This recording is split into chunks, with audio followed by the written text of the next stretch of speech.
Hello students, कैसे हैं आप सब। उम्मीद करती हूँ बहुत अच्छे होंगे।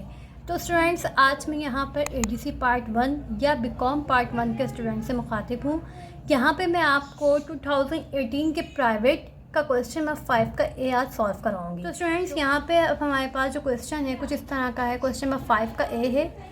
क्वेश्चन नंबर 5 के ए में आपके पास यहाँ पे कहा जा रहा है the following transaction were completed by the Ayan store. तो बहुत सारी ट्रांजेक्शन्स यहाँ पे दी गई हैं अयान स्टोर की। जैसे कि आप सब जानते हैं कि अभी तक हमने जो पढ़ा है इन्वेंट्री वैल्यूएशन में, वो हमने कुछ inventory card, FIFO, LIFO method इस तरह से पढ़ा है। हमने कभी ट्रांजेक्शन नहीं देखी। तो यहाँ पे हमारे पास कुछ ट्रांजेक्शन वाइज हमसे पूछा जा रहा है, तो हमें यहाँ पे जो है इसको इसी के अकॉर्डिंग आंसर देना होगा। तो सवाल किसी भी तरीके से आप लोग का आ सकता है। सबसे पहले तो हम यहाँ पे रिक्वायरमेंट में आते हैं। रिक्वायरमेंट में हमारे पास यहाँ पे सबसे पहले दे रहे हैं record above transaction using the perpetual inventory system. हमें ट्रांजैक्शन को रिकॉर्ड करना है जर्नल में और परपेचुअल इन्वेंट्री सिस्टम को यूज़ करते हुए।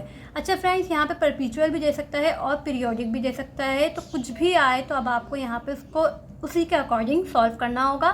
तो चलते हैं, स्टार्ट करते हैं। हमारे पास सवाल यहाँ पे सबसे पहले परचेज मर्चेंडाइज फ्रॉम समी ऑन अकाउंट।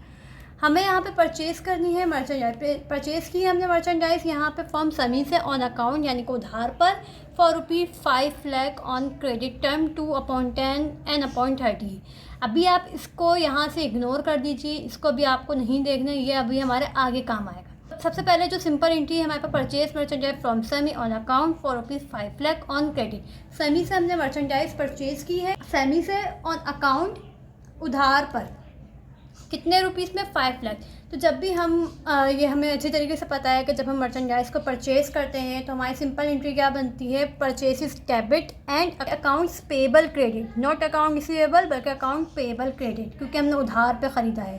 तो फ्रेंड्स, यहाँ पे क्योंकि हम परपेचुअल इन्वेंट्री सिस्टम को यूज़ कर रहे हैं, तो एक बात का ख्याल रखना है कि जब भी हम परपेचुअल इन्वेंट्री सिस्टम को यूज़ करेंगे तो हम यहाँ पे जहाँ जहाँ हमारी मर्चेंडाइज इन्वेंट्री आ रही होगी, जो हम मर्चेंडाइज का अकाउंट क्रिएट करते हैं, तो वही मर्चेंडाइज हम यहाँ पे भी लिखेंगे। हम परपेचुअल इन्वेंट्री सिस्टम यूज़ कर रहे हैं, तो इसके अंदर हमारे पास जो जिस तरीके से दिया हुआ है परचेज मर्चेंडाइज, तो हम इसको मर्चेंडाइज के ही नाम से लिखेंगे। तो हम चलते हैं इसकी एंट्री की तरफ।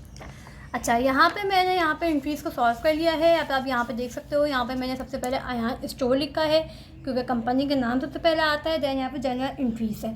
तो फर्स्ट एंट्री में क्योंकि हमारे पास यहाँ पे purchase merchandise from semi on account for ₹5 lakh, merchandise purchase की है और accounts payable credit, merchandise debit क्योंकि उसी नाम से हमें रिकॉर्ड करना है परपेचुअल इन्वेंट्री सिस्टम यूज़ करते हुए। तो मर्चेंडाइज डेबिट 5 लाख से, अकाउंट्स पेबल सेमी का था तो इसलिए मैंने सेमी का क्रेडिट के 5 लाख के। तो हम यहाँ पे जो है यहाँ पे नरेशन लिख लेंगे परचेज मर्चेंडाइज ऑन अकाउंट। ठीक, अब नेक्स्ट में मैं यहाँ पे दिया हुआ है मर्चेंडाइज रिटर्न टू सेमी 50,000। जो मर्चेंडाइज जो परचेज़ की थी सेमी से, वो हमने यहाँ पे आके रिटर्न कर दी 50,000 से। बहुत इजी है ये वाली एंट्री, इसमें आपको कुछ नहीं करना। जो आपने यहाँ पे फर्स्ट एंट्री रिकॉर्ड की थी मर्चेंडाइज परचेज अकाउंट पेपर कर दी, इसी को आपने रिवर्स कर लेना है। ठीक है, इन्हीं को आप में रिवर्स कर लेना है। तो क्या हो जाएगी, अकाउंट्स पेबल आपका डेबिट हो जाएगा, मर्चेंडाइज क्रेडिट जो कि मैंने यहाँ पे ऑलरेडी लिखा हुआ है। अकाउंट्स पेबल सेमी का क्रेडिट 50,000 से और मर्चेंडाइज क्रेडिट 50,000 से। और फिर आपने यहाँ पे इसको नरेशन लिख देनी है merchandise return to Semi. Next entry है हमारे पास यहाँ पे made payment to Semi within discount period. जो सेमी से जो हमने उधार में ख़रीदा था वो हमने जो है डिस्काउंट पीरियड में पे कर दिया। अच्छा, अब यहाँ पे जो है हमारे पास ये वाली एंट्री, फर्स्ट वाली एंट्री में अगर आप देखो तो यहाँ पे क्रेडिट टर्म था। यहाँ पे हमें इसलिए हमने इसको यूज़ नहीं किया क्योंकि यहाँ पे अकाउंट पे हमने ख़रीदा था और मैं उसकी अमाउंट भी बता दी 5 लाख, तो इसलिए यहाँ पे क्रेडिट टर्म का यूज़ नहीं होगा। लेकिन जैसे ही हम थर्ड एंट्री पे आते हैं, यहाँ पे हमारे पास दिया हुआ है मेड पेमेंट टू सेमी। हमने सेमी को पेमेंट कर दी विद इन डिस्काउंट पीरियड में। अब ज़रा मैं आपको यहाँ पर क्रेडिट टर्म समझा देती हूँ। देखिए फ्रेंड्स, यहाँ पे जो आपके पास क्रेडिट टर्म्स है 2/10 दिया हुआ है कुछ इस तरीके से और n/30 दिया हुआ है। जो आपके पास यहाँ पे जो डिनोमिनेटर है ये आपके पास है डेज़, आपके पास है डेज़। अगर आप 30 डेज़ में पेमेंट करते हैं, पूरा मंथ देते हो, तो आपको कोई डिस्काउंट नहीं मिलेगा। एंड मतलब नंबर ऑफ़ डेज़ या नंबर ऑफ़ डिस्काउंट जो भी है। तो अगर आप 30 डेज़ में करते हो तो आपको कोई भी डिस्काउंट नहीं मिलेगा। लेकिन अगर आपने यही पेमेंट 30 डेज़ के बजाय 10 डेज़ में अगर आपने कर दी, 10 डेज़ के अंदर अगर आपने पेमेंट कर दी जो आपने उधार में माल ख़रीदा है, तो आपको 2% डिस्काउंट मिलेगा। कि क्रेडिट टर्म का क्या मतलब होता है